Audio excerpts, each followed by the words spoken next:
have discussed already fertilization and implantation in human, and we were discussing about the embryo cleavage,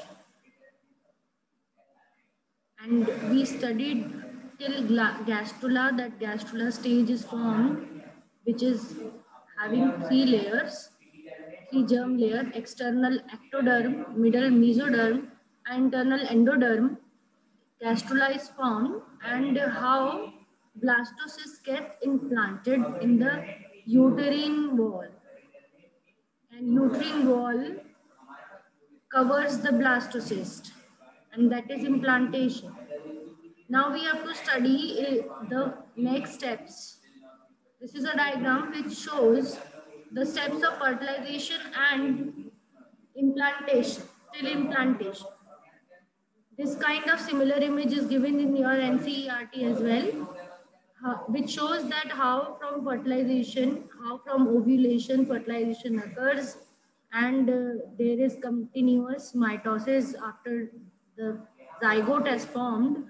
After that, continuously there are mitotic divisions which are going on, and the cleavages result into the formation of blastomeres, and blastomeres keeps on increasing into morula, into blastocyst, and blastocyst is implanted somewhere in the uterus. Okay, so is this image clear to you? Yes, ma'am. Okay. Now, next is pregnancy and embryonic development. As soon as the implantation occurs, we say that conception has occurred. Pregnancy has started. ठीक है, because embryo अब embryo की एक stage uterus में embed हो चुकी है और uterus lining has covered it, so conception has occurred, pregnancy has started.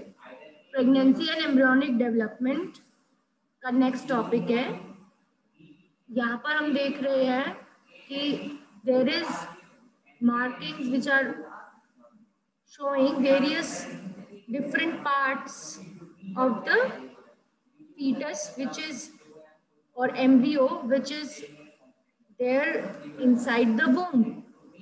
किस तरीके से womb में पूरे स्ट्रक्चर्स हैं जो कि डेवलपिंग एम्ब्रियो को अटैच करके रखा है, जिन्होंने उनके नाम दिए हुए हैं. प्लासेंटा दिखाई दे रहा है हमको, योक सैक दिखाई दे रहा है, सबसे ऊपर प्लासेंटा है जो एक पर्पल रंग का स्ट्रक्चर है. Purple colour structure is whole placenta. Inside that blood vessels are there.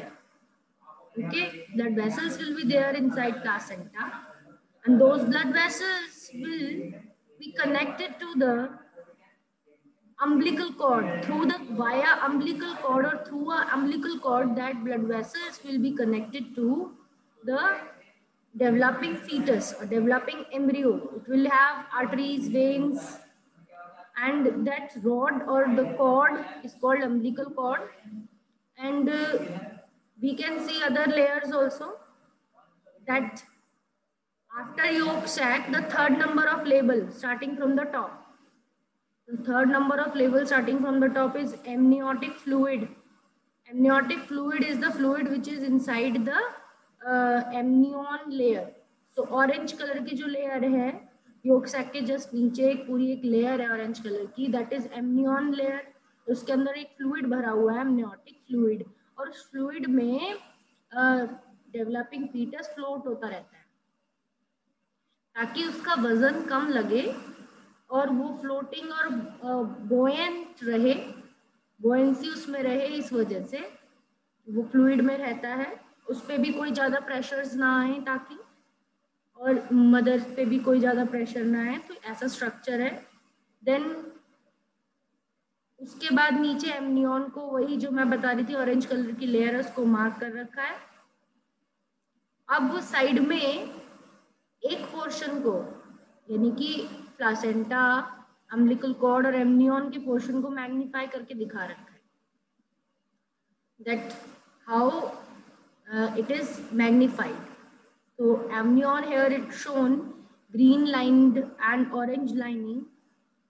Okay, greenish and orange lining. Greenish lining is of what? Fluid, and orange lining is of amnion layer. Then there is umbilical cord which is shown by this orange structure, and inside this you can see there is umbilical artery, umbilical vein, both will be there. And umbilical artery or umbilical vein will produce chorionic villi. These structures which are fine branches of umbilical artery are chorionic villi, and these chorionic villi will be attached to the placenta, purple color placenta. And there will be placental villi also.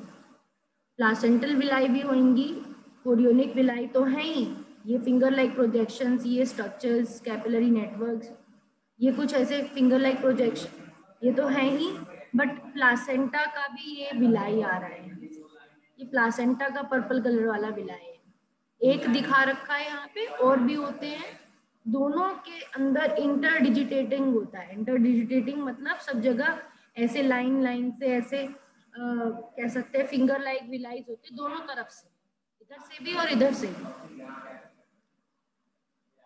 तो placenta एक ऐसा कह सकते हैं organ बन जाता है एक, जो कि सिक्रेटरी ग्लैंड की तरह भी काम करता है, acting as a endocrine gland as well, and it is acting as a nourishing organ.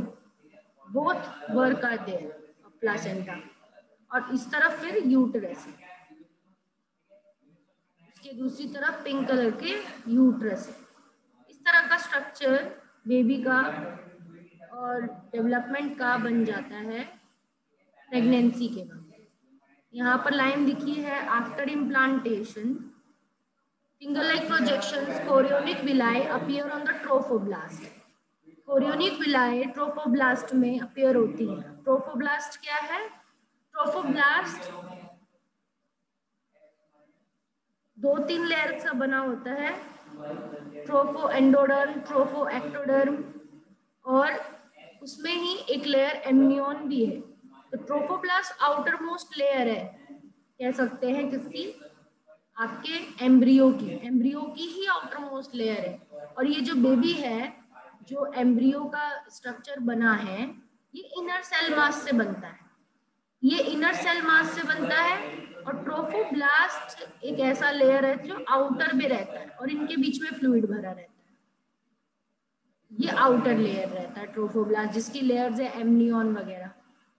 तो यही बात कह रहे हैं कि इम्प्लांटेशन हो जाता है तो ट्रोफोब्लास्ट में कोरियोनिक विलाइज बनती हैं, ट्रोफोब्लास्ट में आउटर मोस्ट लेयर में, and they are surrounded by uterine tissues and maternal blood. और ये सराउंडेड होती है यूट्रस के टिश्यूज से और मैटरनल ब्लड से। तो ये प्रेगनेंसी का स्टार्टिंग होता है, pregnancy starting. Then maternal blood उसमें मेन रोल प्ले कर रहा है, because maternal blood is supplying the things to the developing embryo. Pregnancy and embryonic development, यहाँ पे वही डायग्राम फिर दोबारा से है कि प्लासेंटा है पर्पल रंग का, उसके अंदर ब्लड वेसल्स हैं, रेडिश एंड ब्लू वेन्स हैं, और वो अम्बिलिकल कॉर्ड के थ्रू फीटस से कनेक्टेड है। और एम्नियन है, योक सैक है, योक सैक बहुत पतला सा है, इसमें ज़्यादा न्यूट्रिएंट्स नहीं होते, क्योंकि सारे न्यूट्रिएंट्स अम्बिलिकल कॉर्ड और प्लासेंटा से लेगा, इन स्ट्रक्चर से लेगा, जो कि ये प्लासेंटा जैसे ये जो ब्लू कलर का जो स्ट्रक्चर है, जो कि इंटरकनेक्शन है, एक्चुअली में प्लासेंटा क्या है, एक इंटरकनेक्शन है between the embryonic outer layer and uterine tissue के विलाइज का। यूट्रिन टिश्यू के भी विलाइज है इसमें बीच बीच में, ये जो नीले नीले स्ट्रक्चर्स है ये यूट्रिन का टिश्यू है, और ये रेड कलर के जो कोरियोनिक विलाइज हैं, यहाँ पे मैग्नीफाई करके दिखा रखा है, रेड कलर की जो कोरियोनिक विलाइज है ये किसका स्ट्रक्चर है? ये एम्ब्रियो के ट्रोफोएक्टोडर्म का स्ट्रक्चर है। दोनों के मिक्सचर से कह सकते हैं प्लासेंटा बनता है। और प्लासेंटा में मदर के ब्लड की सप्लाई होती है। ये देखो uterine artery and when, uterine और आर्टरी और वेन यहाँ पर आ रखी है। ये यूट्रस की आर्टरीज और वेन्स हैं, ये अंदर तक जाती है यहाँ पर और इन्हीं से डिफ्यूज होके कोरियोनिक विलाइज में आर्टरीज जो वेन्स हैं वो न्यूट्रिएंट लेती है, क्योंकि इनकी इनकी आपस में इंटरडिजिटेटिंग होती है, आपस में मिक्सिंग है, आपस में एक दूसरे के लिए विलाइज छोड़ते हैं, तो एक दूसरे से क्या लेते हैं, न्यूट्रिएंट एक्सचेंज करते हैं। बेबी तो न्यूट्रिएंट इतने बना नहीं रहा, तो मदर का ब्लड जाहिर सी बात है उसे न्यूट्रिएंट दे रहा है, क्योंकि मदर खाना खाती है, जो भी खाना खाती है वो उसके बेबी में पहुंचता है। इसीलिए खाने का बहुत ध्यान रखना होता है प्रेगनेंसी के वक्त, और इस वक्त कोई भी ऐसे चीजें नहीं खानी होती जो टॉक्सिसिटी कर सके, ताकि उससे हार्म हो जाएगा,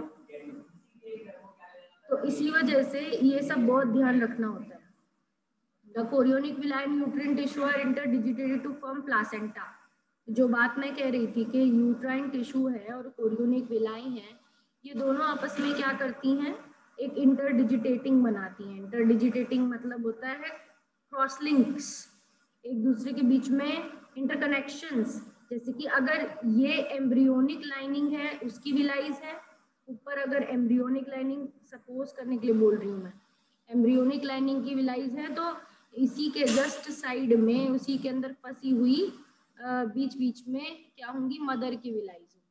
ये जो इंटरकनेक्टिंग नेटवर्क है ये होता है placenta, this is called placenta. ठीक है, placenta is a structure and function unit between the placenta, एक स्ट्रक्चर फंक्शन यूनिट है, सेकंड पॉइंट दिख रहा है, between the embryo foetus and maternal body, दोनों के बीच में एक स्ट्रक्चरल फंक्शन यूनिट है placenta. Clear?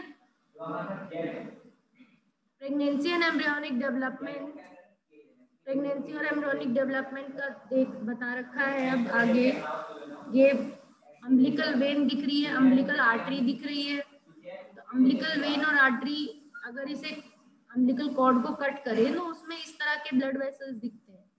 Artery oxygen, nutrients और हार्मोन्स को ट्रांसपोर्ट कर रही है एंड डिलीवर कर रही है बेबी में, एंड वेन जो है वेस्ट को लेके जा रही है, कार्बन डाइऑक्साइड्स को डिलीवर कर रही है बेबी में।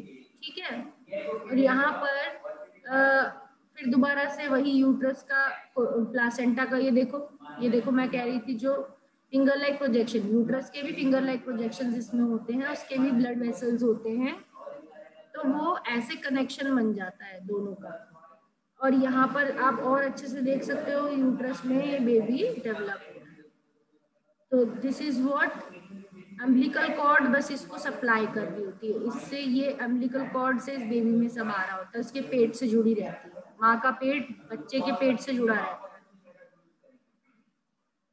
माँ जो खाती है बच्चे के पेट में पहुंचता है। Placenta is connected to the embryo by an umbilical cord. It transports substances to and from the embryo. ठीक है, प्लासेंटा कनेक्टेड करता है एम्ब्रियो को एम्बिलिकल कॉर्ड से, एंड वो ट्रांसपोर्ट करता है, अम्बिलिकल कॉर्ड और प्लासेंटा दोनों मिलकर ट्रांसपोर्ट करते हैं एम्ब्रियो से चीजें, एम्ब्रियो से वेस्ट देते हैं मदर की बॉडी में, और मदर की बॉडी से फूड देते हैं एम्ब्रियो में।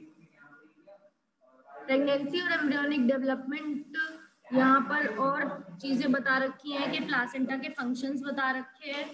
ठीक है, एक्ट एज अ बैरियर, एक ये बैरियर भी है प्लासेंटा, डायरेक्ट कनेक्शन नहीं है मदर और बच्चे के ब्लड का, एक मेम्ब्रेन के थ्रू कनेक्शन है, कनेक्टिव टिश्यूज के थ्रू कनेक्शन है, जहाँ बच्चे के कनेक्टिव टिश्यू अलग है और मदर के कनेक्टिव टिश्यू अलग है, तो एक तरह से ये बैरियर भी है।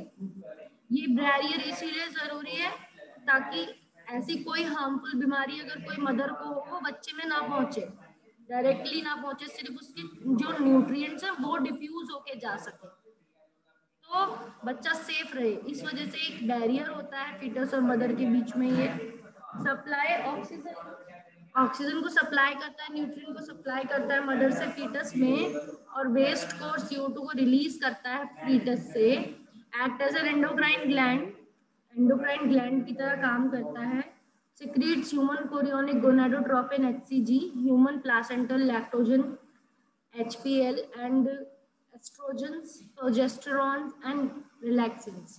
तो ये सब चीजें रिलीज करता है प्लासेंटा अकेला। तो ये क्या है, एक तरह से ग्लैंड की तरह काम भी कर रहा है। और रिलैक्सिन हार्मोन जो ये रिलीज करता है, ये सिक्रीट, ये प्लासेंटा नहीं ओवरी और भी सिक्रीट करती है। सिर्फ प्लासेंटा नहीं, रिलैक्सिन ओवरी भी रिलीज करती है। प्रेगनेंसी एंड एम्ब्रियोनिक डेवलपमेंट, इसमें ड्यूरिंग प्रेगनेंसी सारे हॉर्मोन्स के लेवल्स क्या रहते हैं, बहुत हाई रहते हैं। क्यों? क्योंकि इन हॉर्मोन्स का ही रोल होता है पूरे बॉडी के मेंटेनेंस में, मैटरनल एंड एम्ब्रियोनिक बोथ। सारे फंक्शन मेंटेन करने के लिए, सारा मेटाबॉलिज्म मेंटेन करने के लिए हॉर्मोन्स का ही नीड है। सारे मैसेजेस कन्वे करने के लिए हॉर्मोन्स का नीड है। प्रेगनेंसी में फीमेल हॉर्मोन्स एकदम ऑफ पे, कह सकते हैं हाई पे होते हैं। Estrogens, progesterone, cortisol, prolactins, thyroxine etcetera are also increased. Maternal blood में अगर चेकअप होता है तो मैटरनल ब्लड में सारे हॉर्मोन्स बढ़े हुए मिलते हैं। They support the fetal growth, metabolic changes in the mother and maintain pregnancy. और ये जरूरी भी है ताकि प्रेगनेंसी मेंटेन हो। ये सपोर्ट करते हैं फीटल ग्रोथ को, फीटल्स का ग्रोथ बढ़ाते हैं ये हॉर्मोन्स। अच्छे से स्मूथली होता है फीटस का growth. Pregnancy and embryonic development, germ layers give rise to all tissues, organs. The stem cells in inner cell mass have potency to give rise to all tissues and organs. germ layers जो होती हैं, organ, germ layers की बात कह रहा है, क्या होती हैं germ layers? What are germ layers? किनको बोलेंगे germ layers?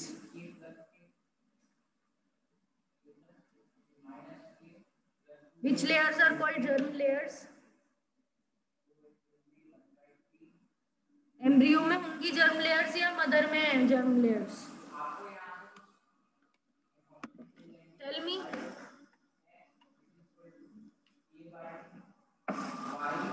Yes students, Manisha, Himanshi, are you able to listen to me? क्या? I was asking what are germ layers. Germ layers किसमें है?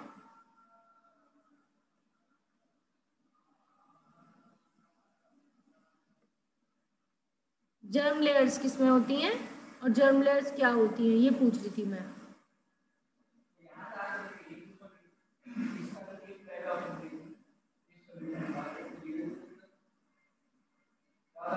Ma'am प्लेसेंट।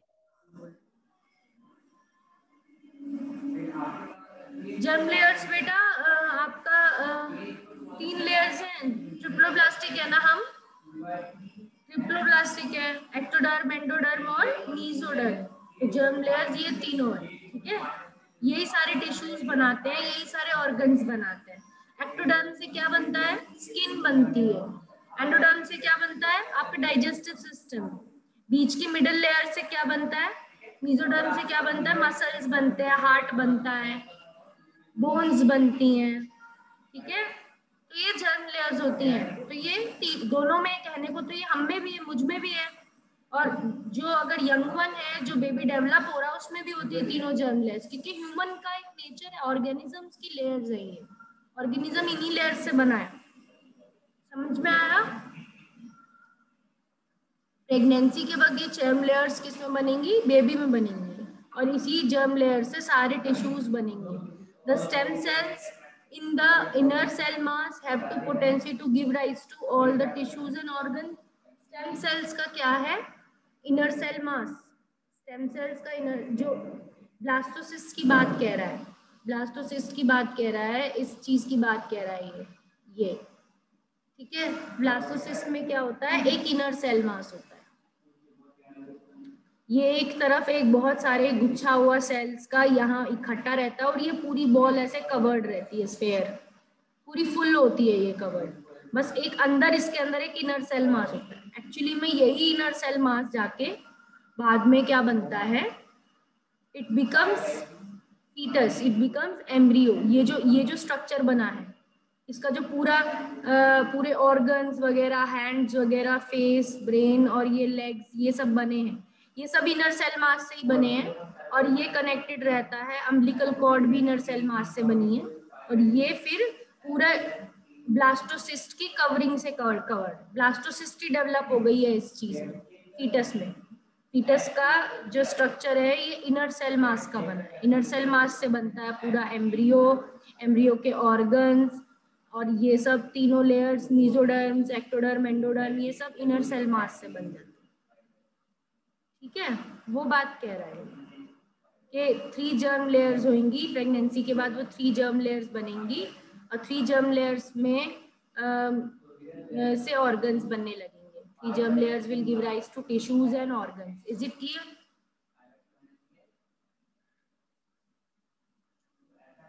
Is it clear to you?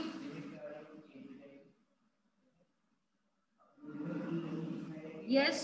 Am I audible to you? Yes, ma'am. तो मैं बता रही हूँ कि inner cell mass से जर्म लेयर्स बनती हैं और जर्म लेयर्स से टिश्यूज और ऑर्गन्स बनते हैं डिफरेंशिएशन होके। सबसे बाहर वाली एक्टोडर्म से स्किन बनती है और नर्वस टिश्यू बनता है, और मिडल लेयर से मसल्स और बोन्स और कनेक्टिव टिश्यूज बनते हैं, हार्ट बनता है। एंड इनर मोस्ट से हमारा डाइजेस्टिव सिस्टम बनता है पूरा, इनर मोस्ट लेयर से, एंडोडर्म से। तो सारे हमारे टिश्यूज जो हैं वो किससे बने हैं? एम्ब्रियो के तीनों लेयर से बने हैं। Clear? Is it clear? Yes, ma'am. Now, pregnancy and embryonic development. Human pregnancy gestation period last 9 month. 9 महीने तक ये डेवलपिंग होता है। कैट्स में 2 मंथ में डेवलप होता है, डॉग्स में भी 2 मंथ में, और हाथी में 21 महीने लगते हैं डेवलप होने में। Clear? Is it clear? Yes, ma'am. Yes, ma'am. Okay, then pregnancy and embryonic development. यहाँ पे अलग अलग टाइम पे कौन कौन से, इसका स्क्रीनशॉट ले सकते हो, ये एनसीईआरटी में भी दिया हुआ है कि कौन से वीक में, किस मंथ में क्या चीज डेवलप हो जाती है। ठीक है, इसको पढ़ के देखो। इसको कोई एक बच्चा पढ़ो इसे, आफ्टर 1 मंथ पढ़ो इसे, तुम में से कोई एक बच्चा।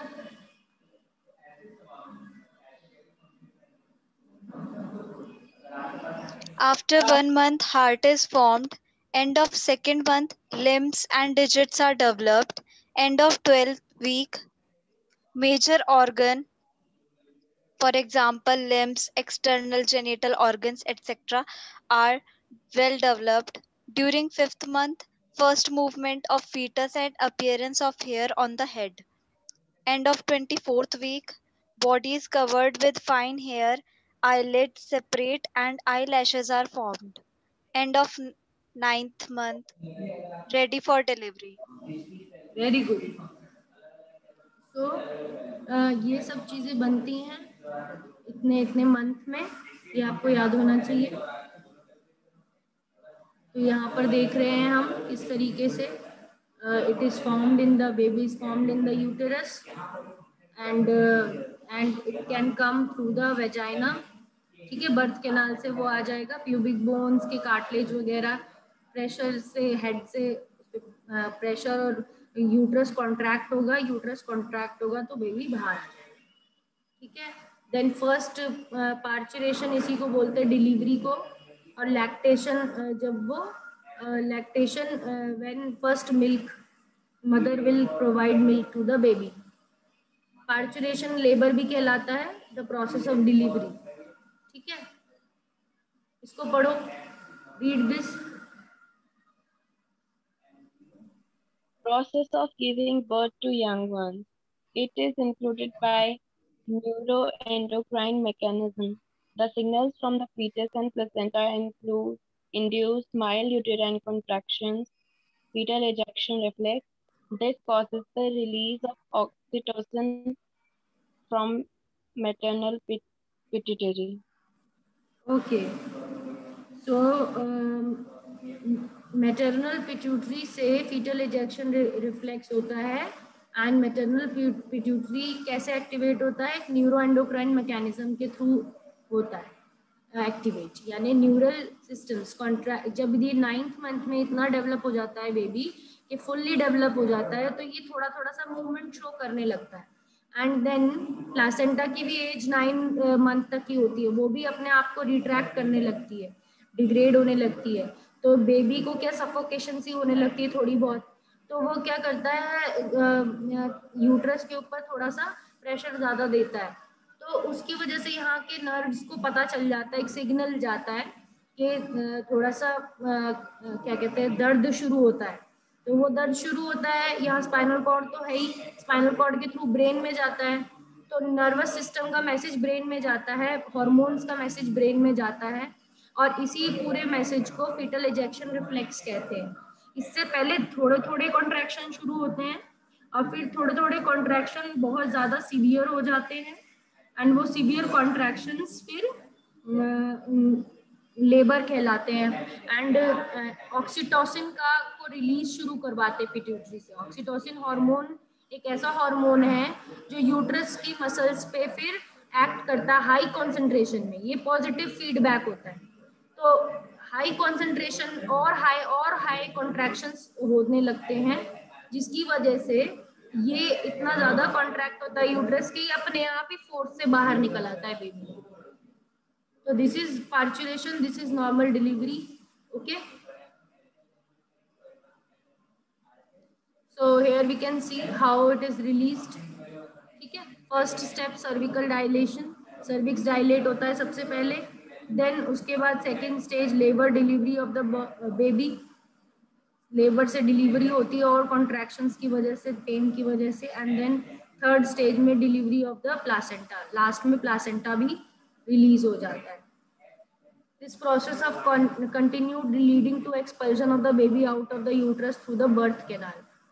And oxytocin causes stronger, oxytocin का रोल इम्पोर्टेंट है, स्टार्ट तो न्यूरो एंडोक्राइन मैकेनिज्म से हुआ, बट ऑक्सीटोसिन से क्या होता है, वो कंटिन्यूअसली और ज्यादा कॉन्ट्रैक्शन स्टिमुलेट होते हैं एंड वो बढ़ते जाते हैं contractions, process is continued leading to expulsion, जिससे कि एक्सपल्ड हो जाता है बेबी, बाहर रिलीज हो जाता है, फिर प्लासेंटा कट कर देते हैं, अम्बिलिकल कॉर्ड कट कर देते हैं उसकी।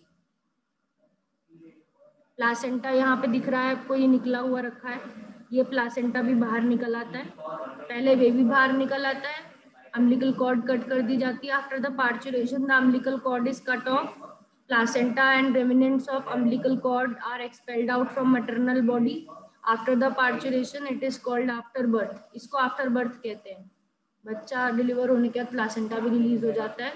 The memory gland produces milk toward the lactation, end of lactation, end of pregnancy, memory gland फिर दूध बनाने लगते हैं, उनमें सबसे पहला दूध निकलता है एंड ये येलो मिल्क होता है, इसे कहते हैं कोलेस्ट्रम, जो पहला गाढ़ा पीला दूध होता है, कोलेस्ट्रम।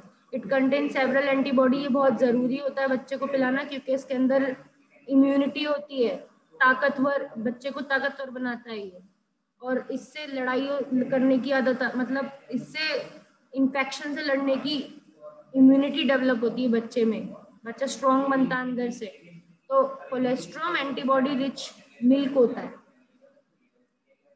ठीक है, ये हमने पढ़ लिया पूरा, तो ये हमारा प्रेगनेंसी और सारा डिलीवरी और उसका लैक्टेशन सब हमने पढ़ लिया। इसमें किसी को कोई डाउट है? No ma'am. ओके,